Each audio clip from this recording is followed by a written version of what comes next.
for me in particular, the CMB was my college career, and I'm okay saying that just because I was a psych major. It was very much a liberal arts degree, and it's very much a make your own way type of academic career and work career later. But the marching band was definitely the center of my college world. A lot of my friends from college that I keep up with were in the band. Not all, but a lot of them. I work in fundraising for higher ed, so I give a lot of credit to Dr. Pease for being a very good example and teaching me, being a very good example of someone that can easily create personal relationships, which I think is a undervalued skill in the working society.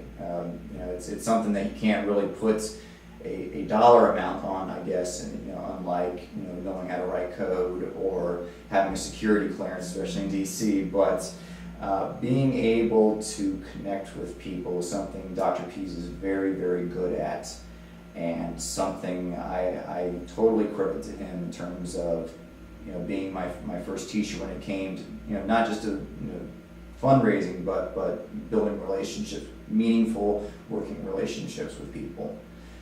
So I totally owe what I hope is going to be my career to him and the band. That's one thing I'm glad has improved. I mean, again, I'm a terrible marcher. One thing I could never do at UVA was show, I could follow the drill. I couldn't really help people get better at drill. And that's one thing I'm so glad has changed at UVA.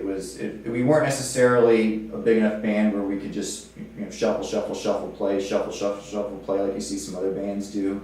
But not choreography, but the drill has gotten so much better in terms of what it does for the audience. I mean, it looks so cool. I mean, whatever they did this past weekend with the stick figures, but I know they did one where the stick figure throws a football. They've done the V crossovers that they do at the beginning of every halftime show. I don't think we could have done while I was there. We just weren't, we didn't have the people for it, but also I don't think we could have taught it like they do now.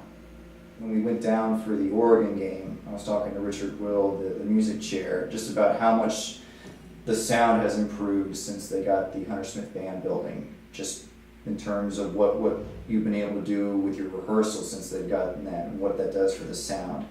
But when I was there, we bribed 2 dancers to be tuba players just because we were seriously lacking in tuba players. Now they've got 30.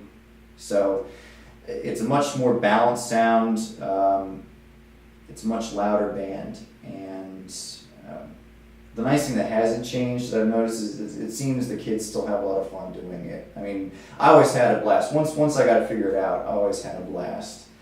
And it was always even rehearsals were fun. And sure, there were some tense moments, but and I've noticed they still have them too. But it looks like the kids are still having fun, and I'm glad that's something that hasn't changed.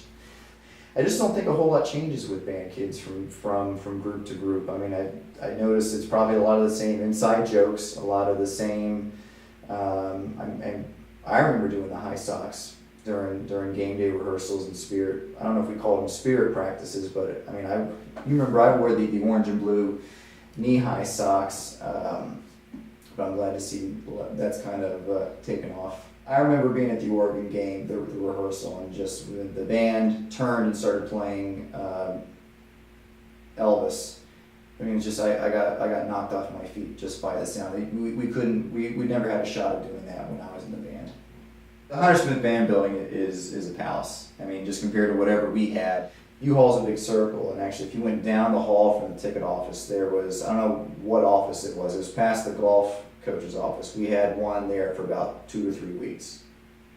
That's where they stuck Pease for the very, very beginning. I'm talking my first semester. It was probably some administrative assistant's office at one point, but going from there to the ticket office to Honesty Hall, to just in terms of office space, the Huntsman Van Building is absolutely gorgeous. In terms of rehearsal space, I mean, I've been so pleased with how the university has supported the bands.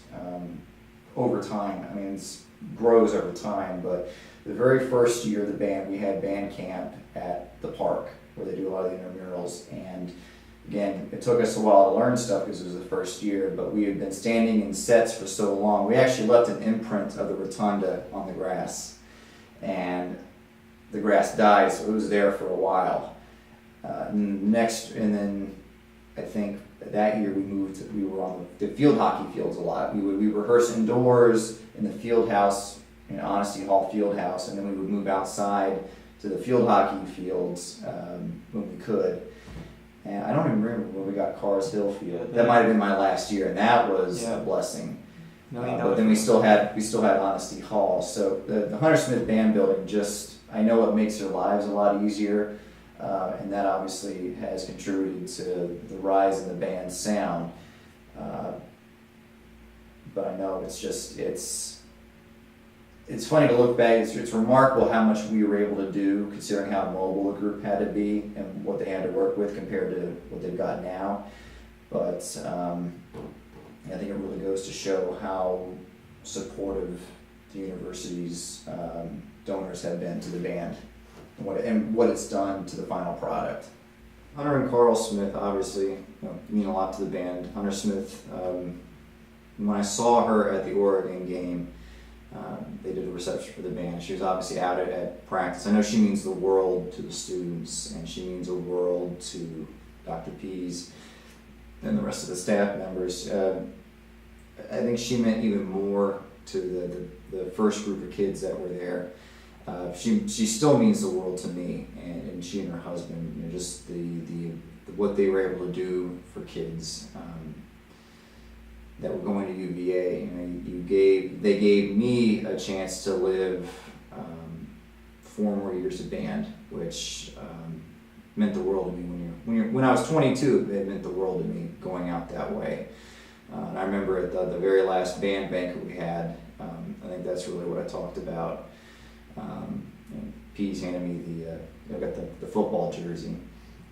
I think it's so cool to look back when you're 22 and say we actually had a band at UVA, and it's something that maybe they take for granted today. It's the band at UVA, but when you were facing not that at UVA where go get a great education, and I suppose when you're in a high school band going to college, that's how I made all my friends, and that was my social scene. And you go to college to grow up, obviously, but I think it was such a dramatic change to show up and not automatically have a band there set up.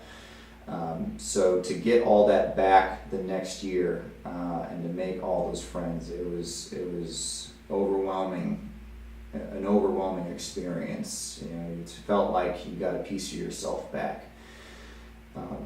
And that's what I tell Hunter every time. She made my college experience. And it was very sad that when Carl Smith passed away, obviously they had a private service for him. I wasn't at that, but the reception afterwards, Chris Jones, Dr. Cook, Dr. Pease, and I played for the reception as people were coming in.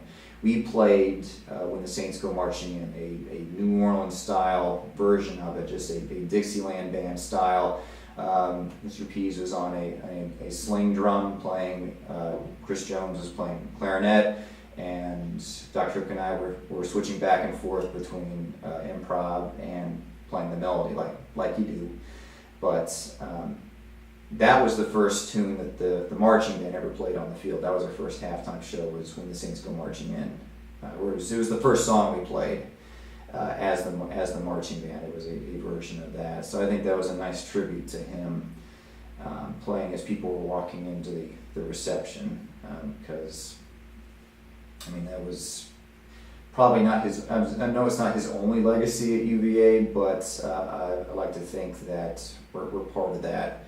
And so, our coming out party, that for his football game, started with When the Saints Go Marching In, and we got to play that for his service, or his reception. When Carl Smith passed, Yeah, some of us got together. You know, the folks. I think especially the folks that were my year that were there when we didn't have the band, but you know, some younger folks as well. And you know, it was sad for us because he gave us the band, and he gave us our friendships, and he gave us I mean, he gave us a good life. I mean, I will always, like I was saying earlier, I tell Mrs. Smith every time, you know, they made my college career, and I wouldn't have it any other way, and we couldn't have done it without him. So, again, thank you, Mrs. Smith.